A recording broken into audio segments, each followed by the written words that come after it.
גם על התרבות החדשות.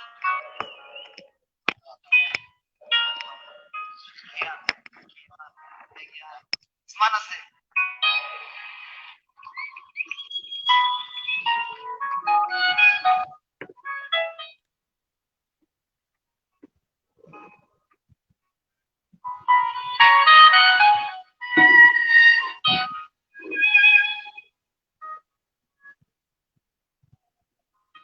זה מה ששאלה אני רוצה לומר לכם. שמרגלית הזאת, על הבמה הזאת. המהפכה האמיתית זה שכל אחד ידע. צריך להיות יהודי. להיות יהודי בישראל. נהיה חזקים. תדע תבין שיש אחד ששומר עלינו.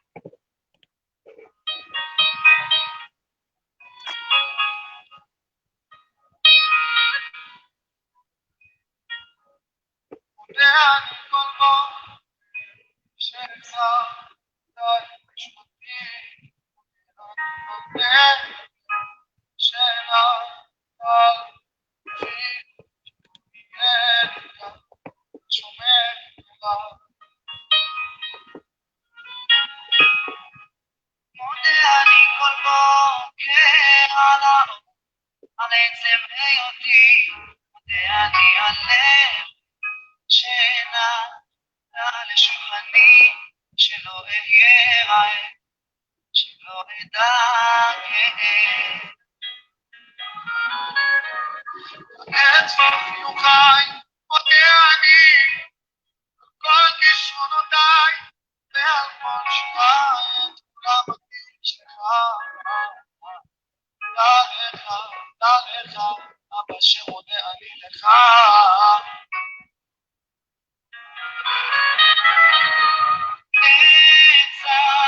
לך אני שמך אליך אגיה לך חיה אליך על ליבי ותודתי אליך אגיה אליך אגיה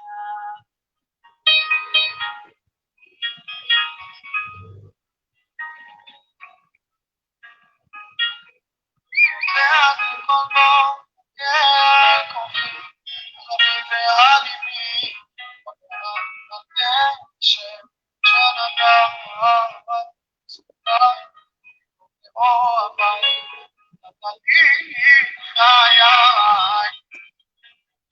כל יום מנוחה מודה אני שפע וברכה למשפחה הלכו לי על בזכותך דע לך שמודה אני לך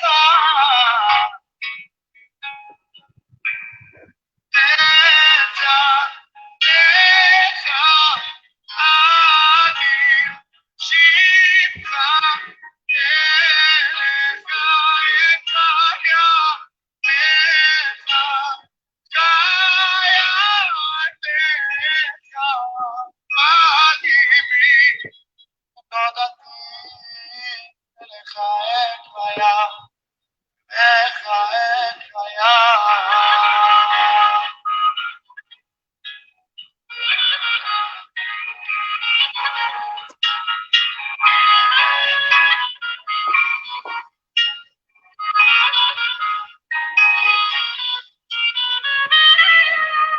כל כישרונותיי מודה אני על אכזבותיי ודאי ומכשוליי כולם לטובתי אין אחר בלי רק לך מודה אני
Shalom, muito boa noite a todos que nos acompanha.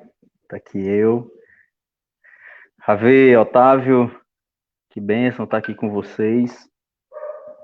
Hoje, essa transmissão ela está sendo feita aqui pelo celular, porque ainda eu estou ajustando a questão do computador, mas isso não é o problema. O problema, a verdade, a solução a gente já tem, que é de levar, né, essa instrução de uma forma, essa live, esses estudos de uma forma simples, que todos possam ouvir, ver. Tem uns slides aqui, eu não vou ter como tá compartilhando os slides, mas depois eu repasso lá para o grupo e outras coisas mais. Primeiramente, quero agradecer ao Eterno por todas as coisas que Ele nos tem feito. As bênçãos do Eterno são maravilhosas, né?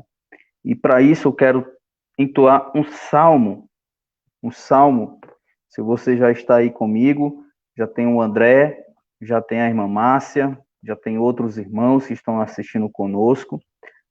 Compartilhem, comentem, nos ajude a fazer, né, desse estudo, um estudo bem participativo, com os irmãos comentando, com os irmãos perguntando, e ao mesmo tempo participando, nos ajudando, tá bom? Então vamos louvar aqui um salmo ao Eterno, salmo de número 80. Eu leio, né, o Terrelim em hebraico, mas vou aqui para a gente não perder tempo, fazer aqui na tradução normal, no nosso idioma, né? Diz assim o Salmo 80. Para o condutor... só uma pergunta, vocês estão me ouvindo bem, irmãos? Vocês estão me ouvindo bem? Comenta aí, você está ouvindo bem, André? O som está saindo legal? Tá dando para ouvir bem? Faz um comentário aí quem estiver nos assistindo. Vou esperar. Tá precisando de algum ajuste do som? Estou fazendo pelo celular porque para mim se tornou mais prático pelo celular. Perfeitamente, a irmã Márcia está aqui confirmando. Então vamos lá. Salmo de número 80, se você estiver com a sua escritura, leia junto comigo. Para o condutor, para o Xoshanim. Um testemunho de Asaf, um cântico. Ó pastor de Israel, dá ouvidos. Tu que conduzes como um rebanho a Iosef, está entronizado sobre os querubins, apareça. Diante de Efraim e Benjamim e Manassés, desperta o teu poder, e de ti depende toda a nossa ajuda. Ó Deus, retorna-nos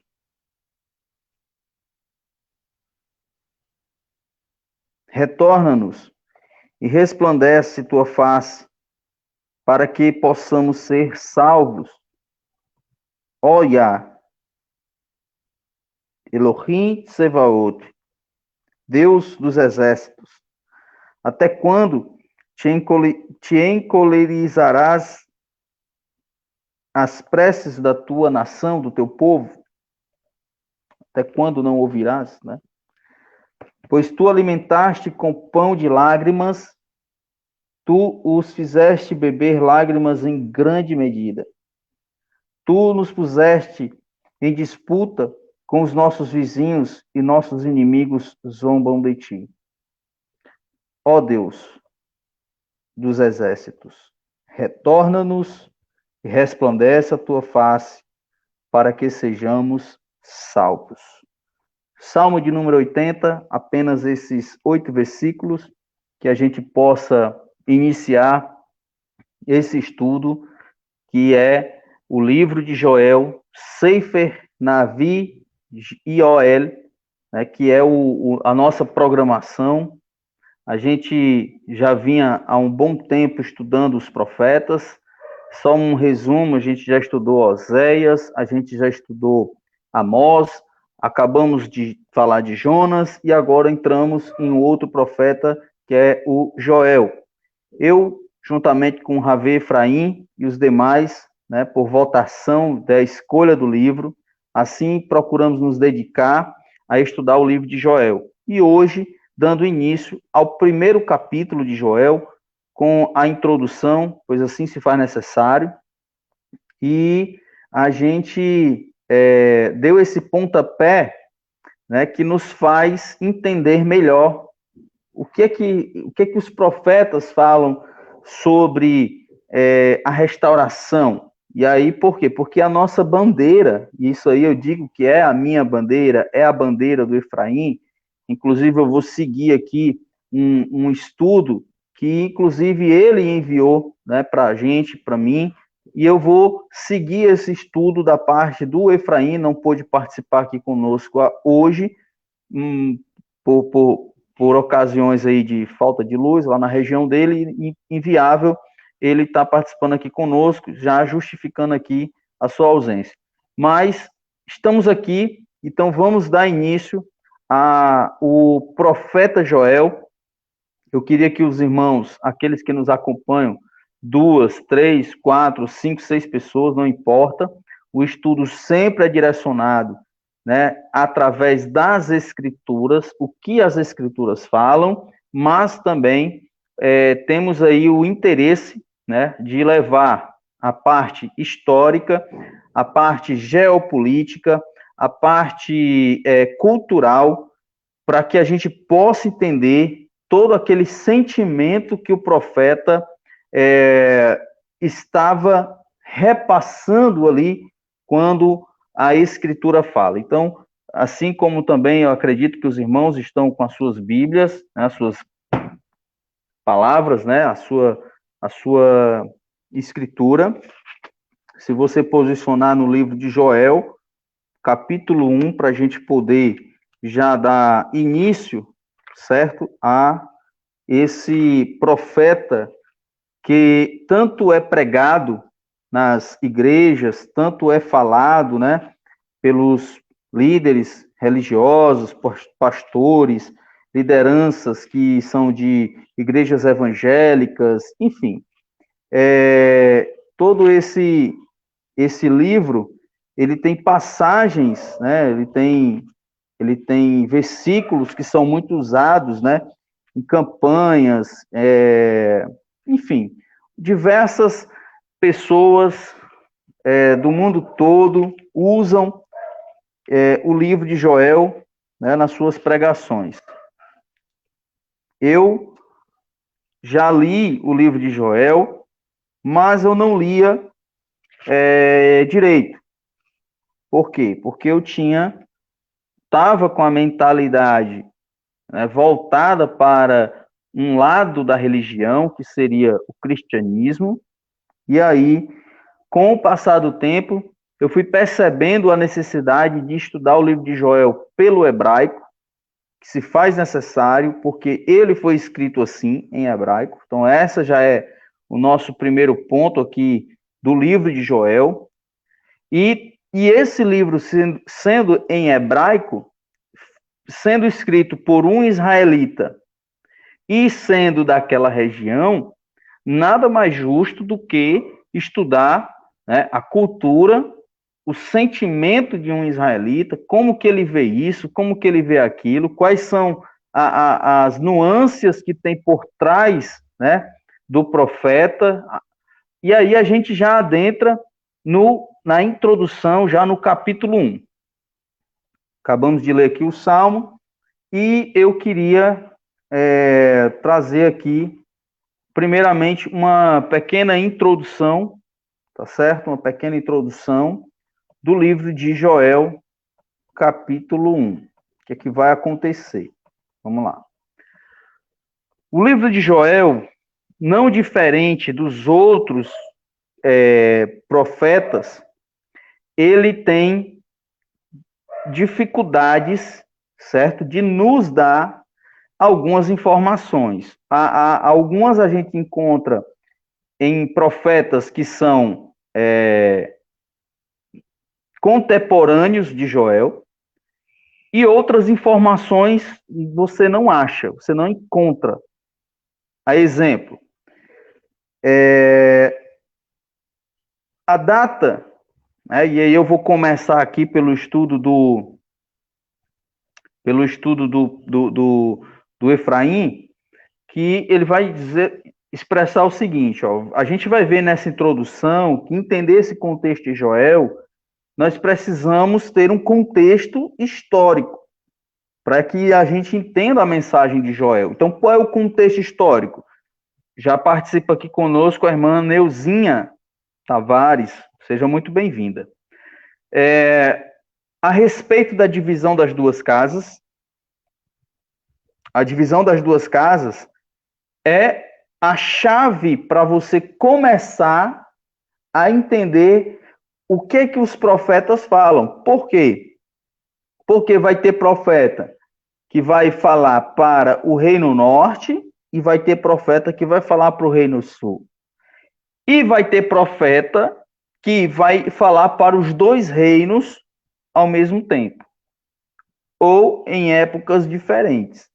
Mas assim fica mais fácil de você compreender, tá certo? Estou sendo aqui bem claro e direto que para que esse contexto histórico você já coloque em mente. Por quê? Porque você só vai ter profetas após a divisão do reino. Né? Os profetas pós-divisão do reino são os profetas que dão exatamente informações sobre a questão da restauração do reino. Ora, uma vez esse reino dividido, posteriormente, logo, no entanto, futuramente, esse reino ele terá que ser restaurado. Ok? Então, esse é o primeiro ponto. Você que nos acompanha pode fazer as suas anotações. Então, esse é o panorama que a gente tem de frente, que é a questão da divisão do reino. Então, Joel, ele está dentro desse contexto. O reino já estava dividido. O reino de Israel já estava dividido em dois blocos, que é o reino norte e o reino sul.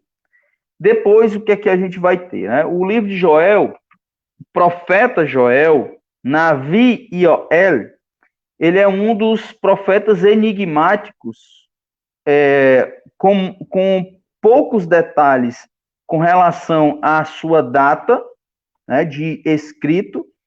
Não há informação no próprio livro de data, mas existe pequenos detalhes que podem nos dar uma menção, tá certo? Que aí entra aqui o estudo, o relato aqui da pesquisa do Ravé Efraim. Então, o livro de Joel ele é enigmático, né, dentre os livros proféticos, porque é difícil de ter a sua data. Né? Até os acadêmicos, os estudiosos, eles não têm precisão de quando o livro de Joel foi escrito, ou em que época foi escrito. Né? Se tem aí pequenas noções, isso quem fala são os acadêmicos, de quando ele possa ter escrito esse livro. Acredito que vocês estão me entendendo. Né? Se isso foi feito de forma proposital ou não, né, a gente também não tem essa informação. A informação que se tem é que Joel provavelmente fosse um príncipe erudito, digo príncipe não por ele exercer um cargo de príncipe, mas uma pessoa que tinha conhecimento, que tinha inteligência, não era um leigo, tá certo? Não era digamos assim, da sociedade israelita. Joel provavelmente fosse um cidadão bem informado, né? Um erudito dos escritos hebraicos, né? Da cultura israelita da sua época. Provavelmente uma pessoa, um profeta extremamente culto, ou seja, tinha muitas informações para que ele pudesse escrever esse livro também. Não era uma pessoa simples, né? Era uma pessoa de bastante conhecimento e cultura. Alguns até especulam, né, que ele poderia pertencer à aristocracia do povo. O que é isso? Provavelmente ele pertencia alguma classe ali alta, né, do povo de Israel, certo? Poderia pertencer a alguma família nobre, como pode ser referenciado pelo seu próprio nome. Já eu vou falar esse detalhe. Ele não coloca muitos acontecimentos, né? O Joel, ele não coloca o que nós estamos falando, apenas uma introdução. Ele não coloca acontecimentos, não existe algum acontecimento que possa ser tomado como base de data, tá certo? E o que pode acontecer com o povo, em caso, né, nesse caso, é que Joel ele é enfático a respeito do julgamento. Isso nós não temos dúvida, né? Caso o povo não andasse na linha, ou seja, na obediência, haveria sim uma punição que viria por parte do Eterno. Então, o livro de Joel, ele começa afirmando, né, ser as palavras do próprio profeta, ou seja, o mesmo que fala é o mesmo que escreve, né, o livro, que é o próprio autor. Joel, ele se identifica logo no versículo 1, onde ele diz, palavra de Yah que foi dirigida a Joel, filho de Petuel. Essa questão de identificar a pessoa e de quem ele é filho é muito comum para identificar a origem daquele cidadão. Então, Yoel ben Petuel seria a tradução em hebraico, né, dessa frase, né? Joel, filho de Petuel, aonde no hebraico Yoel era sim um nome bastante usado, né, pelos pais, dando assim aos filhos esse nome, porque Yoel significa Yahva é El, ou Yah é Deus poderoso, né, ou Yoel é Deus poderoso. O nome do Eterno, né, um pequeno o bigrama, né, chamado Yud, Re e El. Yud, Re, Aleph, Lamed. Yud, Re, Aleph, Lamed é como se escreve o nome do profeta, Ioel. No hebraico antigo, Aleph significa força, né? E é o mesmo hebraico, não por ser antigo, mas é o mesmo hebraico de hoje. O Aleph significa força e Lamed significa um cajado. Então aí nós temos que, pela força do cajado, o Eterno conduz o seu povo. Seria pela autoridade do Eterno, pela autoridade que o Eterno tem sobre o seu povo, como ovelhas do seu pasto, o Eterno gostaria muito de conduzir o seu povo dessa forma, né, com autoridade e poder. Fora isso, sobre Joel, nada mais sabemos, além dessas informações, e que ele era apenas filho de Petuel. Esse cidadão provavelmente também fosse o pai de Joel, um homem muito importante naqueles dias.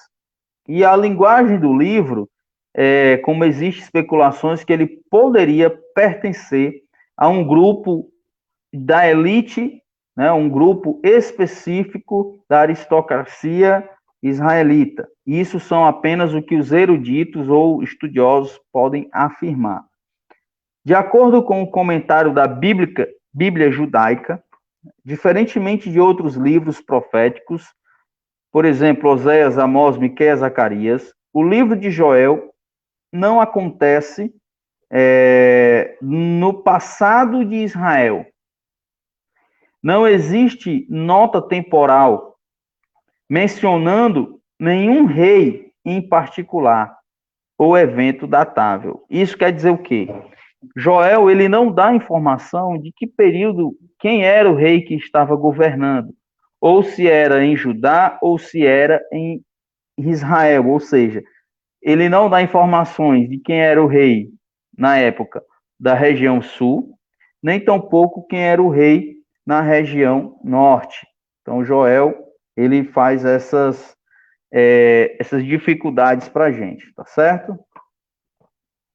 Outra informação é sobre. Só um instantinho.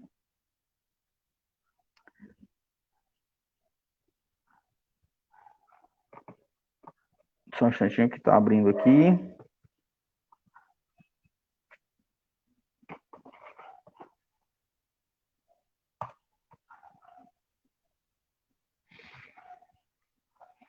Joel, ele passa logo a fazer um chamado, certo?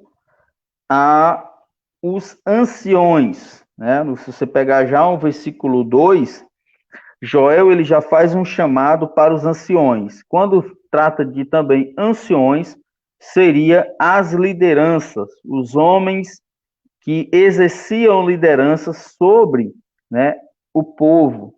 E aí também temos que esse chamado, escutai vós todos os habitantes da terra, seria algo também local. Escute só, que eu quero fazer esse pequeno parâmetro. Escutai vós todos os habitantes da terra, não quer dizer que fosse todas as nações. Por quê? Porque ele é local. É uma referência local. De qual terra? Aí é um detalhe que a gente não se sabe, né? Até então, não sabe que detalhe seria esse. Se era o Reino Sul ou se era o Reino Norte. Só um instantinho. Só um instantinho. E aí, sucedeu acaso tal coisa nos vossos dias, né? Como vem Joel falando mais uma vez, ou nos dias de vossos pais, que aí ele refere-se ao passado. Que coisa seria essa? Que acontecimento seria esse? Né? A gente vai avançando aqui no contexto. Contai aos vossos filhos e aos filhos dos vossos filhos, a geração seguinte. Esse chamado de Joel para... É que o computador aqui não quis abrir mais aqui a página.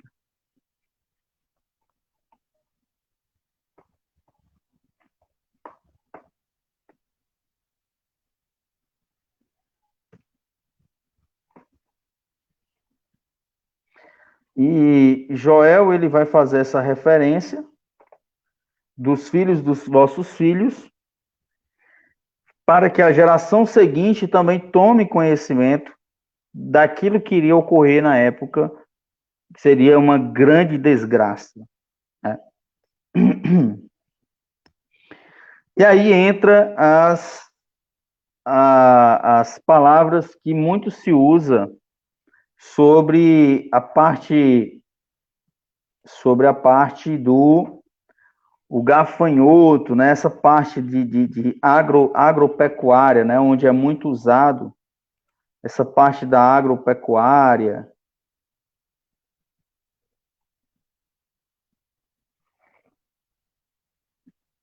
Onde ele diz assim: o que o gazan é uma espécie de gafanhoto. Deixou um outro tipo de gafanhoto devorou. Né? Ou seja, ele fala de um inseto, ele fala de um inseto, onde esse inseto ele vem, a praga desse inseto, ela pega uma parte da plantação e vai embora. E o que sobrou, vem outro tipo de inseto por estações, né? Por estações, Aí vem essa segunda remessa e leva o restante. O que o gafanhoto deixou, o Ielec, é outro tipo de praga, o devorou. Joel aqui ele está falando de dois tipos específicos, assim, dois tipos de gafanhoto. Pragas, né? E tinha também a lavra, né? A lavra da agricultura. Hoje a gente vê isso, você pode assistir o Nordeste Rural, ou o Globo Rural, como é chamado, ou mesmo vídeos que o trigo, ele é uma do tipo de agricultura mais difícil de lidar. Por quê? Porque existe as doenças do trigo e existe a praga, que são os insetos. Então, se não for um trigo bem cuidado, bem protegido, ele vai sofrer se vier uma praga de insetos. Então, tem que estar protegido, como também existe a lavra, né, que come da raiz até a folhagem do trigo. Então, essa é uma outra observação.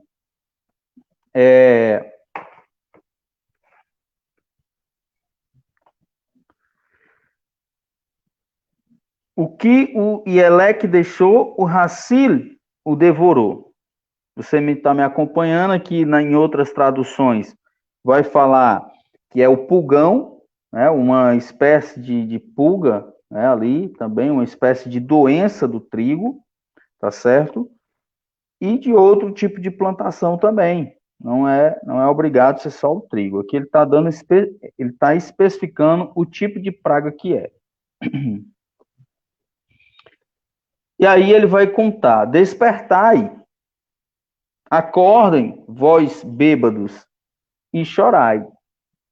Por quê? Porque a embriaguez faz com que a pessoa ache que está tudo bem, né? Faz com que a percepção das coisas é só aquele momento de alegria, né? Quando, na verdade, depois virá o choro. Lamentai-vos todos os bebedores de vinho. Aqui, provavelmente, uma referência a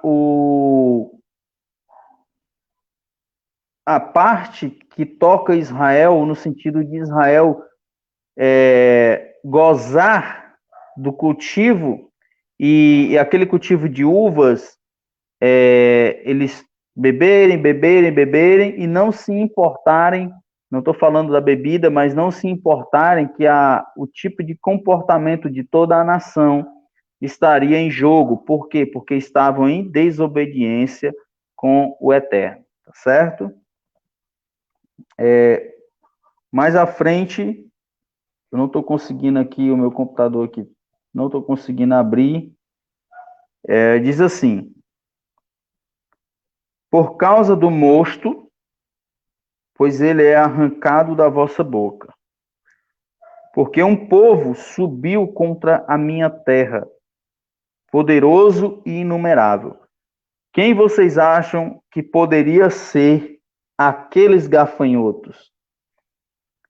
Quem vocês acham que a referência dos gafanhotos, do pulgão, da lagarta, daqueles tipos de insetos que devorariam a plantação? Na verdade, a referência não era só o inseto. A referência era que, assim como o gafanhoto, eles viam que a praga ia passar, assim também já existia ali uma advertência, e essa advertência seria em relação a um povo inimigo que iria vir e massacrar Israel. Então, esse é um outro detalhe. Seus dentes são como os dentes de leão. E aí a gente já pode ter aqui uma dica. André, você que está me acompanhando, quem você acha que naquela época tinha características e onde o leão era muito assim usado? Posta aí para gente. Eu não vou falar, vou esperar os irmãos postarem aí para nós, tá bom?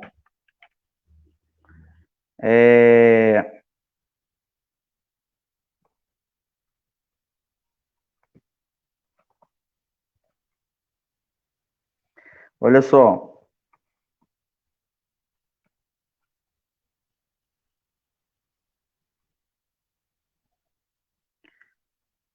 Colocou aí, André, para nós?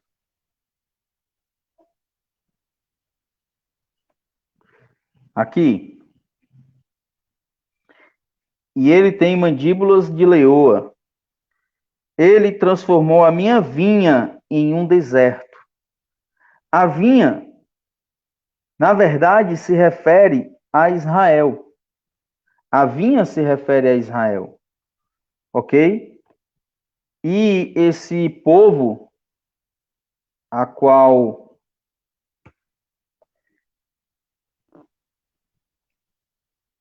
o profeta Joel está se referindo é uma nação inimiga.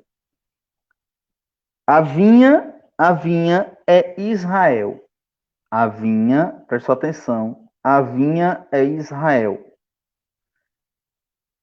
E um povo que é comparado também com pragas de gafanhoto é um outro povo, é um povo inimigo, tá certo?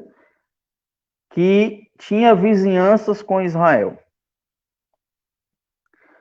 E a minha figueira em pedaços, verso 7, descascou-a completamente e a abateu.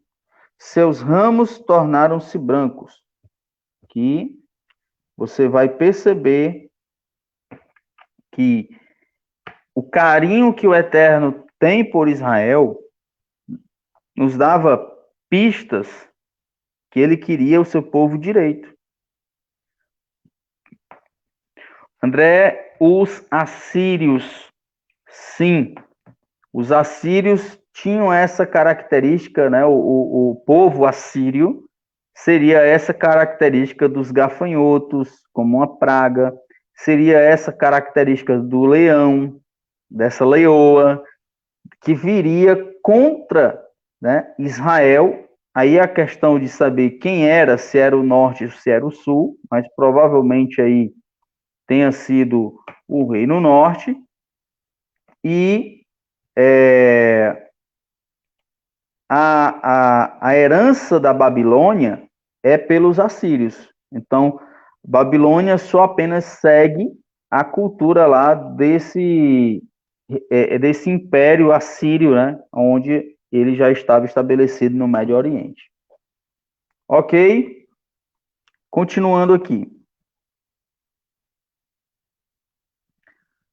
Então, o povo de Israel, verso 8, lamentaria como uma virgem vestida de saco sobre o esposo de tua juventude. Ou seja, o lamento triste do povo de Israel, né, de passar por tudo aquilo de uma forma negativa, que iria ser a sua destruição por esse povo, os assírios.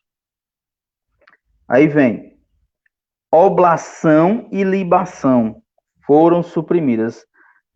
Tem gente que lê a Bíblia e nem sabe o que é oblação, nem tampouco sabe o que é libação. Alguém quer apostar aí nos comentários o que seria libação e oblação?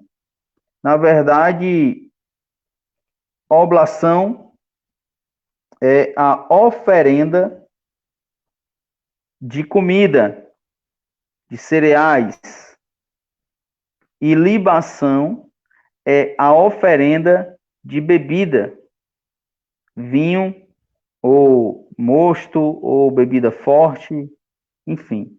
Talvez você já deve ter visto, geralmente a comida que vai à mesa, ela é uma oblação. Quando você coloca o prato em cima da mesa, que você faz uma oração, não estou aqui me referindo a qualquer pessoa, seja ele cristão, judeu, enfim, mas quando se coloca comida na mesa, você já deve alguém ver orar um Pai Nosso, né? Os católicos fazem muito isso, né?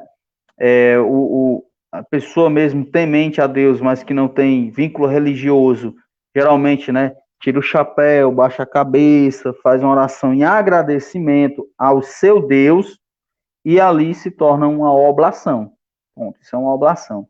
Libação, eu posso pegar um copo de vinho, primeira taça, eu colocar o meu vinho e derramar no chão em agradecimento, né? Você já deve ver, isso aqui vai para o santo, né? Isso, na verdade, é um costume israelita, porque é questão cultural, né? Isso vem lá dos antigos, isso vem lá do passado. Eu posso colocar uma cachaça e derramar e dizer, isso aqui vai para o santo primeiro, porque isso é uma libação. Então, às vezes as pessoas fazem isso e nem percebem que existe uma herança cultural muito forte, muito ainda viva sobre essas questões de orar pela comida ou pela bebida. Então, você oferece, né, a sua oblação e a sua libação. Só esse detalhe como está escrito aqui. Então, essas oferendas, no tempo de Joel, elas iriam ser tiradas. Por quê? Porque não ia ter mais. O povo inimigo ia vir e ia arrastar tudo. Não serão mais oferecidas na casa do Eterno, a casa do Iá. Aí entra aqui uma pista. Provavelmente estivesse o primeiro templo ainda de pé. Ainda não tenha sido, mesmo que eu siga aqui o contexto do Efraim, mas provavelmente tenha sido isso. O primeiro templo estivesse de pé. Porque fala Bait Ha-Yawa. Pois estão de luto os sacerdotes, né, os Kohanim, e os servidores do Eterno. Eles iriam ficar de luto. Provavelmente isso, como eu falei, pode ser para o Reino Norte, como pode ser para o Reino Sul. O campo está devastado. A terra local, Israel, está de luto, porque o grão, né, o trigo, está devastado. O mosto, que é o suco da uva, vai faltar. E o óleo, que é tirado da azeitona, secará. Veja que são as três coisas pertencentes culturalmente a essa questão natural, física e espiritual, que é o trigo, o vinho e o azeite. Trigo, vinho e azeite. Os três elementos físicos que representam algo espiritual. Trigo, vinho e azeite. O que é que a gente pode ter aqui? Trigo, pão. Vinho, alegria. Alegria. E azeite, unção. Ungir, né? Ou ungir.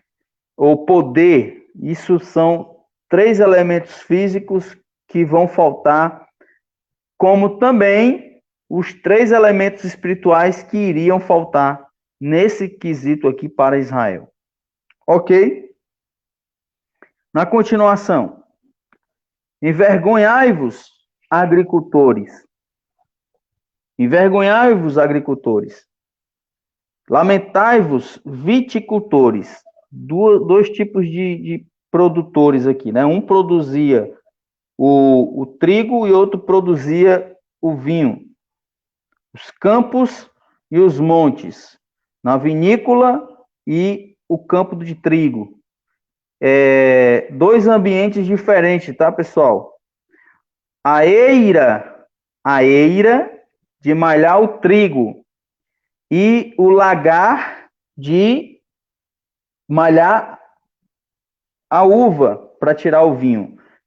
Então, são dois ambientes diferentes. Por causa do trigo e da cevada, vocês devem lamentar, pois a colheita do campo está perdida. E aí entra, a vinha está seca e a figueira murcha. A romanceira, tamareira, macieira. Todas as árvores do campo secaram. Sim, a alegria falta do meio dos homens. Ou seja, tirando isso de Israel, também iria faltar o requisito espiritual da questão aqui desses elementos físicos que nos dão também uma mensagem espiritual sobre aquilo que o Eterno desejava de Israel, mas isso logo vai acabar. Por quê? Porque aquela nação inimiga iria invadir, iria tomar tudo, iria destruir tudo.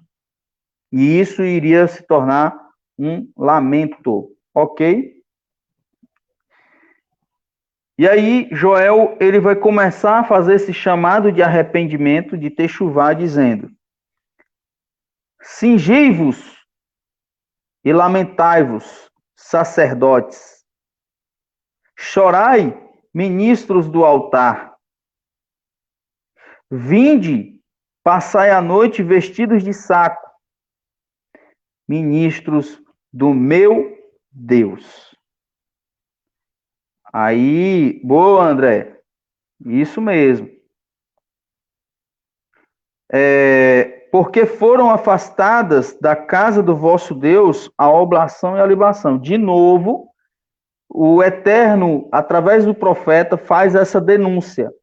Deixaram de oferecer, deixaram de ofertar a oblação do trigo e a libação do vinho ao Iá, ao Deus de Israel, por causa da desobediência. Sabe um dia específico para fazer essa oblação? Alguém sabe um dia na semana que é específico para fazer a oferenda ao Deus de Israel? Alguém sabe? Comenta aí. Se alguém souber, comenta. O dia que se oferece a oblação e a libação. Alguém sabe? Conta aí pra gente. Ordenai um jejum. Convocai uma assembleia. Reuni os anciãos, todos os habitantes da terra, na casa do Iá, vosso Elohá, e clamai ao Iá. Veja que o chamado é local, tá? E que haveria necessidade, muito bem, André, é no Shabat que a gente faz a nossa oferenda. Israel, e aí entra esse quesito, quebrava o Shabat nesse sentido porque deixou de oferecer, deixou de temer, deixou de acreditar que o Shabat era um sinal entre Israel e o Iá. Fazendo isso, essa desobediência, viria também uma destruição, porque se não é para o Eterno, não é para mais ninguém. Entendeu? O Eterno, ele não divide o seu trigo e o seu vinho com mais outro Deus. Se for para outro Deus, pode ter certeza que vai vir juízo, porque somente para ele é que nós devemos oferecer como sacrifícios vivos, tá? Primeiro o ofertante, depois a oferta. Ordenai um jejum, convocar uma assembleia. Eu estou vendo aqui se eu consigo ajeitar o computador, mas não está me ajudando, né? Mas pelo celular aqui está dando beleza.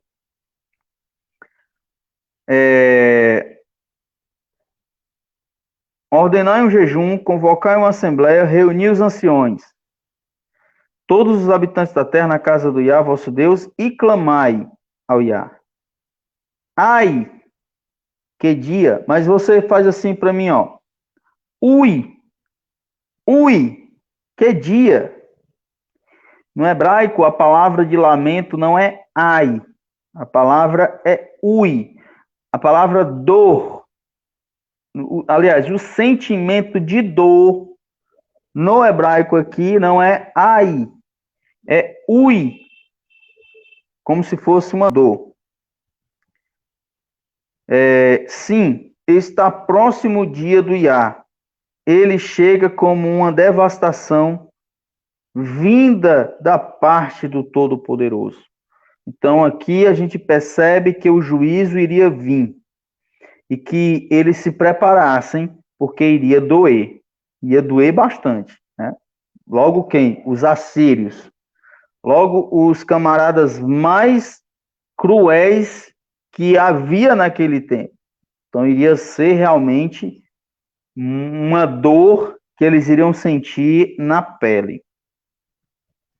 Dizendo o seguinte: não desapareceu o alimento aos nossos olhos, e a alegria e o júbilo da casa do nosso Deus? Já não sentiam mais a alegria de servir ao Eterno. Os grãos ressecaram sobre as suas glebas, ou seja, sobre o tronco. O grão ressecava porque eles não iam colher para oferecer ao Eterno. Deixavam lá, não se lembravam, não estavam mais. Uma das palavras que acontece mais na Torá é zarro. Alguém sabe o que é zarro? Lembra-te. Zarro. Lembra-te. É uma cobrança que o Eterno nos deu. É uma parte da gente se lembrar que temos deveres a cumprir com o Eterno. Lembra-te. Lembra-te. Zarro ha-Shabbat. Lembra do dia de Shabat. Zarro ha-Torá. Zarro ha-Torá Moshe. Lembrai-vos da lei de Moisés. Zacarias também fala. Zarro, lembra-te. Os grãos ressecaram sobre as suas glebas. Os silos ficaram devastados, os celeiros demolidos, porque falta o trigo. E como geme o gado, os animais sofrem com isso também. Os rebanhos de bois andam errantes, porque não há pasto para eles. Até mesmo os rebanhos de ovelhas padecem. Aqui entra uma pequena midrash, no sentido de que, como ovelhas, andamos errantes, porque desobedecemos os mandamentos do Eterno.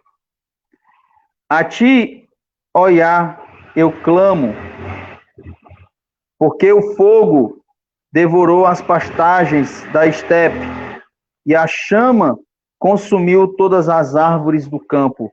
Isso aqui quem fez foram os assírios, tá? Até mesmo os animais selvagens gritaram para ti, porque secaram os ribeiros, e o fogo devorou as pastagens da estepe, ou seja, da semente.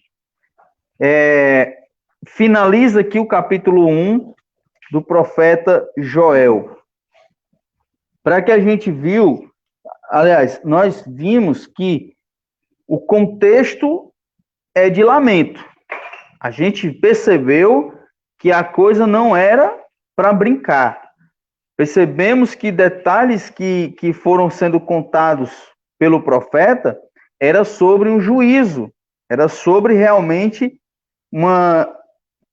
o povo de Israel se alinhar com o Eterno, mas que naquele momento iriam receber sobre si, ainda estava para vir um julgamento sobre eles, né?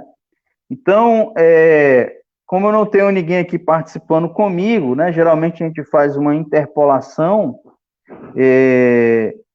Os irmãos aqui quiserem perguntar alguma coisa, comentar alguma coisa aí, fica à vontade, mais 5 ou 10 minutinhos para a gente encerrar, tá bom?